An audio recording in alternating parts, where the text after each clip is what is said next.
नमस्कार दोस्तों, कैसे हैं आप सब। उम्मीद करते हैं सब अच्छे होंगे। मैं रंजीत कुमार। तो आज इस मुद्दे पर बात करने वाले हैं कि इस भाई साहब पर हो गया है एफआईआर। दिन ब दिन ये फंसते जा रहे हैं, ठीक है, और इसका ना निकलने का कुछ रास्ता दिख नहीं रहा है। अब बताते हैं मुद्दा क्या है।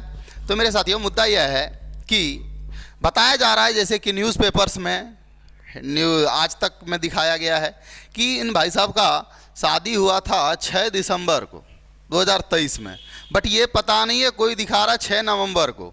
शादी तो खैर कब हुआ ये नहीं पता, लेकिन बात यहाँ पर यह निकल के आई है। हमको मन नहीं किया था इसमें करें सेशन, क्योंकि हम लोग दूसरे मुद्दे पर चल रहे थे, उसको भी लेकर आएंगे। कैसे एफआईआर करना है, कैसे आपको कंज्यूमर कोर्ट का फॉर्म फिल करना है, कैसे क्या करना है, वो नेक्स्ट वीडियो में हम आप लोगों को बताएंगे, ठीक है।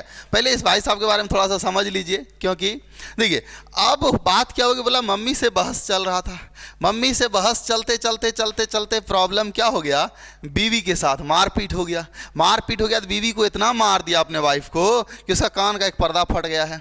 इसका जो साले साहब हैं, वो साले साहब इन पर दिए हैं केस करके। अब मुद्दा गया है बड़ा होके। आज तक न्यूज़ चैनल, सबका सब न्यूज़ चैनल जितना भी है, आज तक है, एनडीटीवी है, एबीपी न्यूज़ है, लल्लन टॉप है, सब ने कवर करा है ये न्यूज़, और जम के सब कवर कर रहे हैं इसका। देखिए प्रॉब्लम क्या है कि एक चीज़ आदमी को हमेशा समझना चाहिए, सही और गलत। ये गलत करते करते करते इस बार ऐसे फंस चुके हैं कि इसका निकलने का रास्ता नहीं दिख रहा है। एक तो लाखों लाख आईबीसीज पड़े हुए ही हैं इसके पीछे में, और पढ़ना भी चाहिए भाई, लाखों हजारों खर्चा किया है, ठीक है।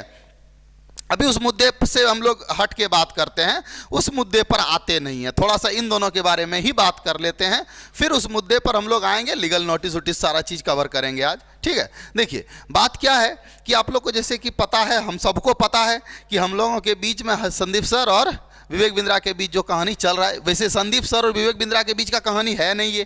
ये कहानी जो है सच और झूठ का है, सही और गलत का है। विवेक बिंद्रा जी मान कर बैठे हुए हैं कि संदीप सर ने ही मेरे ऊपर अटैक कर रहा है। नहीं भाई, आपके ऊपर अटैक ही नहीं हो रहा है। यहाँ प्रॉब्लम तो है सही और गलत का, कि सही क्या है गलत क्या है। देखिए एक धंधा अगर सिंपल सी लैंग्वेज में अगर समझें तो कोई भी, मान लीजिए अगर बिजनेसमैन है, तो मान लो हम जैसे बिजनेसमैन है, कुछ सामान बनाए तो हम बेचने के लिए क्या करेंगे, खोजेंगे डिस्ट्रीब्यूटर ना, किसी डिस्ट्रीब्यूटर को रख दिया। मान लो हम एक बुक पब्लिश किए, क्या करेंगे, हम फ्लिपकार्ट अमेजन को दे देंगे, वो बेचेगा भाई, उसका जो कमीशन होगा उसको मिलेगा। लेकिन यहां पर ये फॉल्ट क्या है इसके कंपनी में, हम पहले भी बता चुके हैं, फिर से बता रहे हैं कि यहां पर ये जिसको बेचा वही डिस्ट्रीब्यूटर बन रहा है। क्यों बन रहा है भाई, जिसको बेचा वही डिस्ट्रीब्यूटर। जैसे तुमको आईबीसी बना दिया, तुम डिस्ट्रीब्यूटर हो गए, तुम अब बनाओ जितना बना सकते हो, फिर तुम जितने को बना दिए, फिर वो बनाए जितना बना सकता है। ये सबसे बड़ी प्रॉब्लम है इसका कंपनी में, ठीक है। और यही प्रॉब्लम के कारण इतना बड़ा कांड हुआ है, इतना बड़ा कांड हुआ है, इतना बड़ा घपला हुआ है। हमेशा ये प्रॉब्लम यहां पर आया है कि आईबीसी जैसे ये बार बार एक ही स्टेटमेंट, देखिएगा जैसे नहीं होता है कि तोता जैसे घर में जो रहता पैरट, उसको सिखा दिया जाता है सब कुछ, नाम पता एड्रेस, कोई भी आएगा पूछेगा नाम क्या, टै टै करके नाम बता देगा। तो विवेक बिंद्रा में एक प्रॉब्लम क्या है कि वो जो उसका ऑफिस का जो स्ट्रक्चर्ड है, जिस तरह से बना हुआ है, मेरे पास ये है, मेरे पास वो है, है, एफेट स्कोर है, ये है वो है, जहां भी जा रहा है इंटरव्यू देने बस उगलते जा रहा है, बात रिपीट हो रहा है। मतलब ये नया कुछ ऐड ऑन करना ही नहीं चाह रहे हैं, मतलब जो बात है बोला जा रहा है। मतलब मेरे पास है भाई, हम गलत नहीं है भाई साहब, रिक्वेस्ट करते हैं गलती मानिए, और मानना पड़ेगा, चाहे सुप्रीम कोर्ट में मानिए चाहे यहां मानिए, मानना तो पड़ेगा, ठीक है। मुद्दा यहां पर इतना बढ़ गया है कि अब तो पूरी तरह से सब न्यूज़ मीडिया भी कवर करने लगा है ये एफआईआर के बारे में। और एफआईआर, अब दुख की बात यह है कि इतने बड़े बिजनेसमैन माने जाते हैं, सब कोई तो बोलते ही हैं, अब क्या है नहीं है वो तो भाई अंदर से पता होगा ना। पिछले साल का टर्नओवर देखा जाए तो रेवेन्यू अगर इसका देखा जाए टोटल 172 करोड़ का था, तो कम अमाउंट नहीं होता है। 33% कमेंट अगर दे भी दे, 50-55%, 50 करोड़ के 50-55 करोड़ के लगभग, तो भी अमाउंट बहुत ज़्यादा बचता है, 100 करोड़ के करीब, 100-120 करोड़, समझ रहे हैं, बहुत अमीर तो है बंदा, चाहे अब ठग के कमाया हो चाहे जैसे ही कमाया हो, कमाया तो है ना भाई। अब इतने बड़े बिजनेसमैन और बीवी अगर इस पर एफआईआर कर रहा है तो अब बोलिए क्या समझे आदमी हैं। अगर इतने बड़े बिजनेसमैन हैं, इतने बड़े आदमी हैं, ये भी तो हैं भाई साहब, ये भी अमीर हैं, ये भी कमाते हैं, इसका भी अपना कंपनी है, इसके ऊपर इसकी इसके ऊपर एफआईआर नहीं करता है। तो भाई साहब बिजनेसमैन खाली होने से नहीं होता है, एक सही इंसान बनना जरूरी है, ठीक है। इससे बेहतर तो आप अपना कंपनी जो शुरू किए थे ना, एमएलएम कर लेते ना, बेहतर होता, साबुन शैम्पू वाला होता। एमएलएम क्या था भाई, लोग हम बता चुके थे।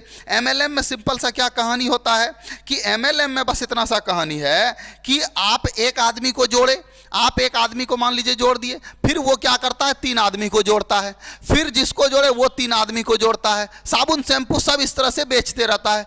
फिर ये भी क्या करेगा 3 आदमी को, ये भी क्या करेगा 3 आदमी को, ये भी 3 आदमी को, मतलब जितना है सब 3-3 आदमी को जोड़ेगा। इससे बेहतर तो भाई साहब आप एमएलएम चला लेते ना। ये जो आपने किया है ना आईबीसी मॉडल, इसमें तो आप और फंस गए हैं। अभी तो एक एफआईआर बीवी का आया है, वही झेलना पड़ रहा है। अब बड़ा दुख की बात है कि अभी लगभग 1 लाख से ज़्यादा एफआईआर होने वाला है, और उम्मीद करते हैं लगभग सबने शुरू कर रखा होगा, और कुछ भाई लोगों ने शुरू नहीं किया होगा, जो नेक्स्ट वीडियो अभी बता देंगे हम कैसे कि आपको जो एडवोकेट हैं जो सलाह आपको देंगे कैसे कंज्यूमर कोर्ट में अपील करना है, कैसे थाना में एफआईआर करना है, वो सारा चीज़ वीडियोस हम अपलोड कर देंगे। जो कंटेंट जो डेली हमसे कनेक्टेड है उसको सारा चीज़ पता चला होगा, और पता है कि हम भी बता ही रखे थे कि हमको भी भाई, हमको अपना रिफंड का चिंता नहीं है भाई, हम मेरा भी गया है पैसा, हमको दुख नहीं है, ठीक है। हम गए थे कुछ और मकसद से, हुआ कुछ छोड़ो, हम छोड़ दिए। लेकिन अब इतना आदमी फंसा है तो यार इसमें चुप नहीं बैठ सकते हैं, ठीक है। तो जितना तक होगा हमसे करेंगे, ठीक है।